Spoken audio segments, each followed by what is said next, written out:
बिस्मिल्लाहिर्रहमानिर्रहीम। अस्सलाम वालेकुम। आज का जो टॉपिक है या बीमारी है वो जो है हाइपरहिड्रोसिस और ब्रोमहिड्रोसिस। बेसिकली ये जो दो टर्मिनोलॉजीज़ हैं, अगर हम हाइपरहिड्रोसिस को देखें तो ये इसका मतलब होता है कि पसीने का बहुत ज़्यादा आना। अगर हम देखें तो ये हमारा नेचुरल फिनोमिना है कि टेम्परेचर के साथ ही कि जिस तरह ही टेम्परेचर बढ़ता है तो उसके साथ ही पसीना जो है वो बहुत ज़्यादा आता है। जब हम हाइपरहिड्रोसिस की टर्मिनोलॉजी यूज़ करते हैं तो इसका मतलब होता है कि नॉर्मल जो हम पसीना आना चाहिए था उससे बहुत ज़्यादा जो है पसीना आ रहा है। और दूसरी जो है ब्रोमहिड्रोसिस, ये इसके अंदर भी पसीना बहुत ज़्यादा आता है, लेकिन उसके साथ ही जिस्म से स्मेल आ रही होती है, ऑफेंसिव स्मेल। तो अगर साथ स्मेल आ रही है पसीने के साथ तो इस कंडीशन को हम ब्रोमहिड्रोसिस कहते हैं। तो अब इसके अगर हम देखें तो वजूहात, डिफरेंट वजूहात आ सकती है। कुछ है एंडोक्राइन वजूहात है, एंडोक्राइन ग्लैंड्स की सिक्रीशन जो है वो कम या ज़्यादा हो रही होती है। तो फर्स्ट वन जो है ऐसी फीमेल के अंदर जो मेंसेस स्टॉप हो जाएँ, मेनोपॉज़ल एज जाती है, तो उनके अंदर ये कंडीशन हो सकती है।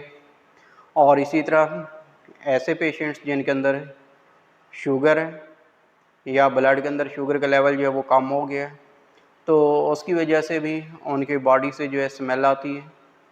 और इसी तरह अगर हम देखें तो कुछ मेडिसन्स हैं, एलोपैथिक मेडिसन, उनके इस्तेमाल से भी जिस्म से जो है जो पर्सपायरेशन आता है, पसीना आता है, उसमें से स्मेल आ रही होती है। कुछ बीमारियां आ जाती हैं कि अगर किसी भी शख्स के अंदर वो बीमारी है तो उस दौरान भी उसकी बॉडी से जो है वो स्मेल आती है, जिस तरह मलेरिया हो गया, टीबी है। और इसी तरह एड्स के जो पेशेंट्स होते हैं तो उनके अंदर भी ये उनकी बॉडी से स्मेल आ रही होती है।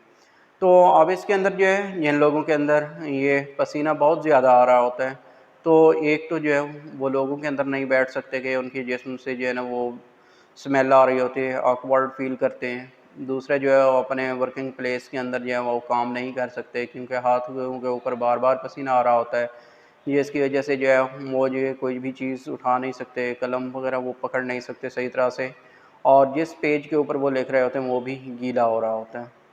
तो मैं इसी तरह जो है वो लोगों के अंदर बैठना भी नहीं चाहते, लोगों से जो है सोशल डिस्टेंस रखना स्टार्ट हो जाते हैं, इरिटेबिलिटी कंडीशन उनके अंदर पाई जाती है।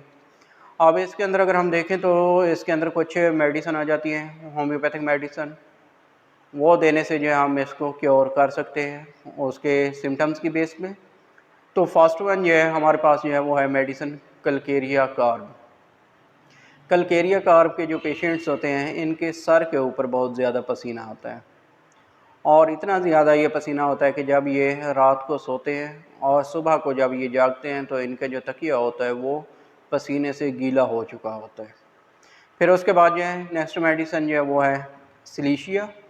सिलीशिया के अंदर हम देखते हैं तो इसके अंदर हाथों के ऊपर, पाँव के ऊपर और बगल में बहुत ज़्यादा पसीना आता है, जिसमें से ऑफेंसिव स्मेल आ रही होती है। और इसी तरह जो है इनके हाथों के ऊपर इतना ज़्यादा पसीना होता है कि ये सही तरह से लिख नहीं सकते और कोई भी चीज़ जो है उसको ईज़िली थाम नहीं सकते।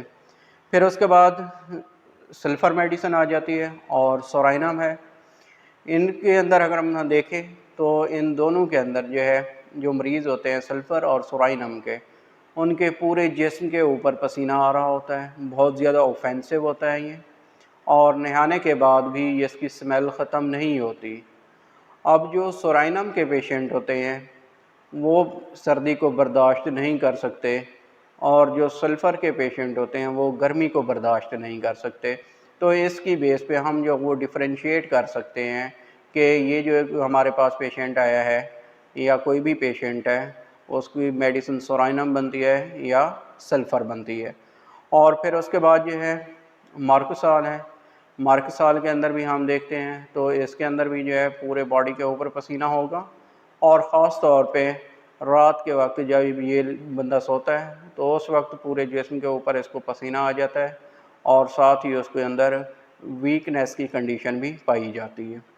ये चंद मेडिसिन है जिसको दे के हम ये डिज़ीज़ जो है वो क्योर कर सकते हैं। इसके अलावा और भी मेडिसिन दी